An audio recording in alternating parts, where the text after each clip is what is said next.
Graça e paz, meus amados irmãos, pacificadores do Rei Jesus. A palavra de Deus diz assim, na primeira carta do apóstolo Paulo aos Coríntios, capítulo 7, versículo 12. Mas aos outros digo eu, não, Senhor. Se algum irmão tem mulher descrente e ela consente em habitar com ele, não a deixe. E se alguma mulher tem marido descrente e ele consente em habitar com ela, não o deixe. Porque o marido descrente é santificado pela mulher, e a mulher descrente é santificada pelo marido. De outra sorte, os vossos filhos seriam imundos, mas agora são santos. Mas se o descrente se apartar, aparte-se. Porque nesse caso, o irmão ou irmã não está sujeito à servidão, mas Deus chamou-nos para a paz. Porque de onde sabeis, ó mulher, se salvarás teu marido? Ou de onde sabeis, ó marido, se salvarás tua mulher? E assim, cada um ande, como Deus lhe repartiu, cada um como o Senhor o chamou. É o que ordeno em todas as igrejas. Glórias ao nosso Senhor Jesus.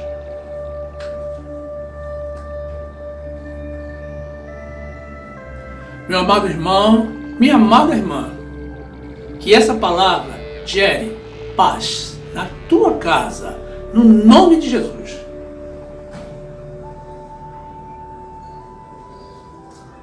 Glórias a Deus. Meus amados irmãos em Cristo, o apóstolo Paulo orientou, esclareceu que não era uma orientação proveniente de Deus, mas sim dele mesmo. E contudo, Deus permitiu incluir essa instrução na Bíblia. Se você está casado com uma pessoa descrente, e essa pessoa, mesmo descrente, aceita a tua condição de crente, e vive contigo em paz e harmonia, não a deixe. Por quê? A mulher crente santifica o marido descrente. E da mesma forma, o marido crente santifica a mulher descrente. Mas se o cônjuge descrente não te aceitar e te deixar, que siga a sua vida em paz. Essa orientação deixada por Paulo se aplica a pessoas de Deus que já estejam casadas com cônjuges descrentes e que estejam de comum acordo. Pessoas que até mesmo tenham se convertido depois do casamento. Observe que Paulo não está orientando a buscar união matrimonial ou sociedade com pessoas do mundo, a gerar um julgo desigual entre fiéis e infiéis, entre a justiça e a injustiça, entre luz e trevas. Segunda carta do apóstolo Paulo aos Coríntios, capítulo 6, versículo 14, diz a palavra de Deus: não vos prendais a um julgo desigual com os infiéis. Por quê? Que sociedade tem a justiça com a injustiça? E que comunhão tem a luz com as trevas?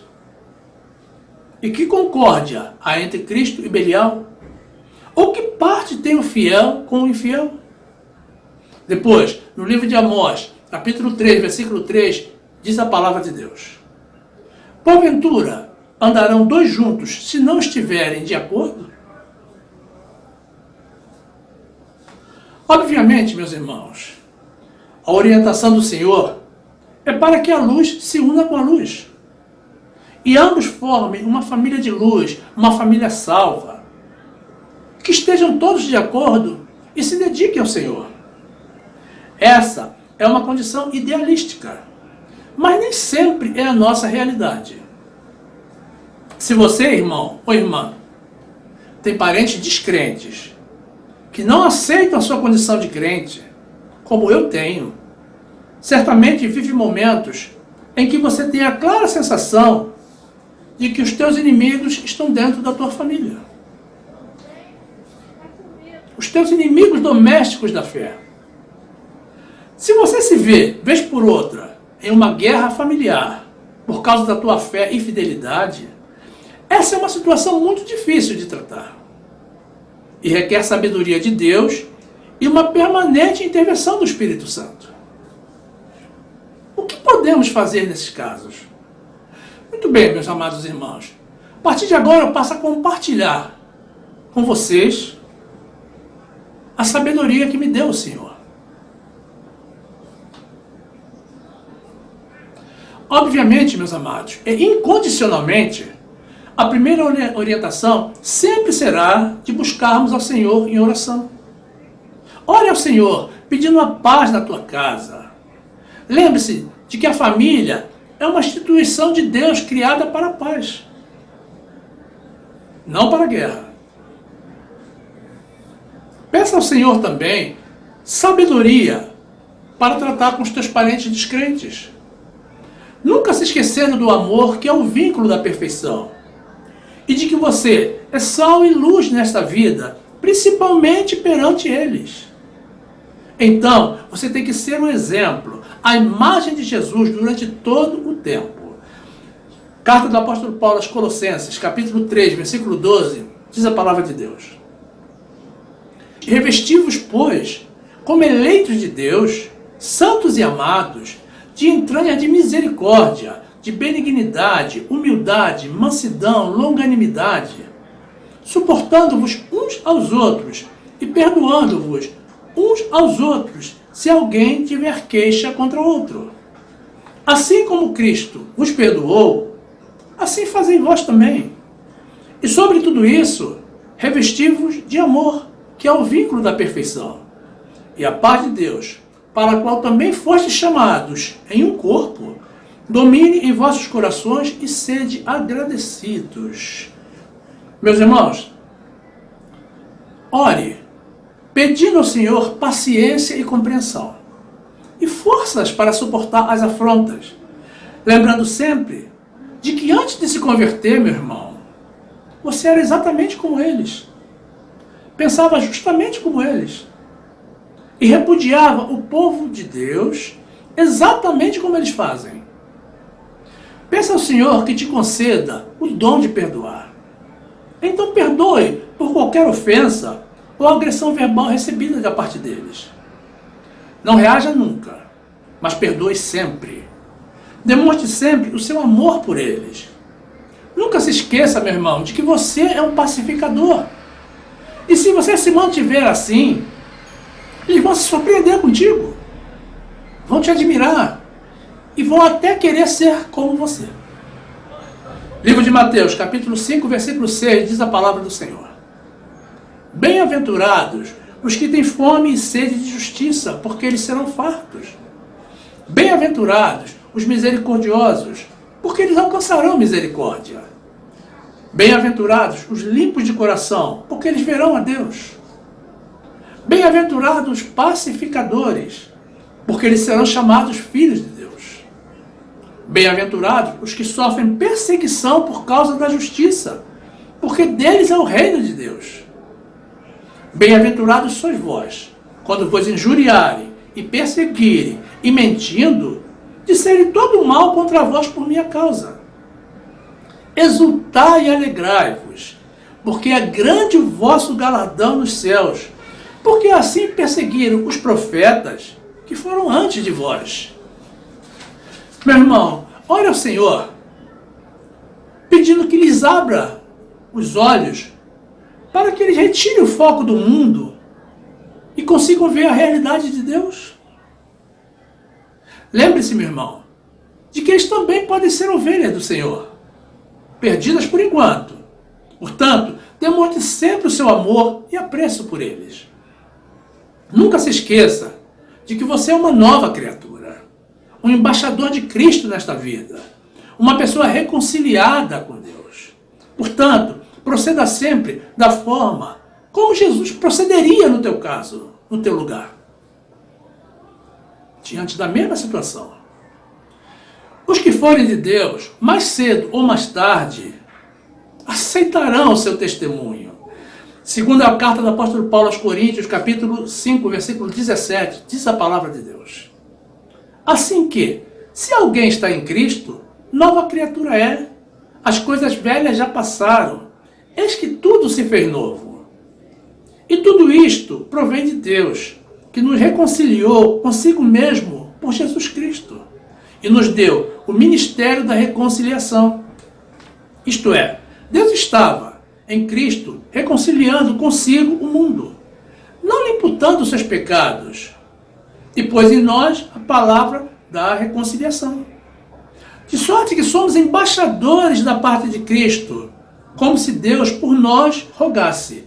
Rogamo-vos, pois, da parte de Cristo, que vos reconcilieis com Deus. Aquele que não conheceu o pecado, o fez pecado por nós, para que nele fôssemos feitos justiça de Deus. Glórias a Deus. Nunca reclame, meu irmão, da tua família. Eles podem ser difíceis, complicados, mas sempre serão a família que Deus escolheu para você. E não tenha dúvida, meu irmão, de que você tem uma missão de Deus perante eles. Deus poderia ter feito você nascer em outra família, em outra condição, em outro país. E você poderia mesmo, meu irmão, nunca haver nascido em família nenhuma. Agradeça a Deus pela tua vida e pela vida dos seus familiares, quer eles sejam pacíficos ou não. Use de sabedoria. Se você não consegue lidar com as pessoas difíceis da tua casa, como é que você pretende evangelizar o mundo, cumprindo com a missão de Jesus? Primeira carta do apóstolo Paulo a Timóteo, capítulo 5, versículo 8, diz a palavra de Deus. Mas se alguém não tem cuidado dos seus, e principalmente dos da sua família, negou a fé, e é pior do que um infiel. Alguns irmãos, meus amados, tentam forçar a conversão das pessoas. Não force, meu irmão, a conversão de ninguém. Nós não temos essa capacidade. Quem realiza a conversão das pessoas é o Espírito Santo de Deus. Mas ocupe-se sempre de dar testemunho da tua fé e do poder de Deus diante de toda a tua família. As estatísticas demonstram que as pessoas, dentre as pessoas que se convertem, 75% o fazem devido ao testemunho de algum parente. Prove sempre a tua fidelidade ao Senhor diante deles, mesmo em meio às situações mais adversas. Não desista nunca. Você tem uma grande responsabilidade por eles diante do Senhor. Porque é pela tua fé e fidelidade que a salvação do Senhor os alcançará. Livro de Atos dos Apóstolos, capítulo 11, versículo 12, diz a palavra de Deus. E disse-me o Espírito que fosse com eles, nada duvidando. E também estes 6 irmãos foram comigo e entramos em casa daquele homem. E contou-nos como vira em pé um anjo em sua casa e lhe dissera, envia homens a Jope e manda chamar a Simão, que tem por sobrenome Pedro, o qual te dirá palavras com que te salves, tu e toda a tua casa. Depois, no livro de Atos dos Apóstolos ainda, capítulo 16, versículo 25, diz a palavra de Deus. E perto da meia-noite, Paulo e Silas oravam e cantavam hinos a Deus. E os outros presos os escutavam.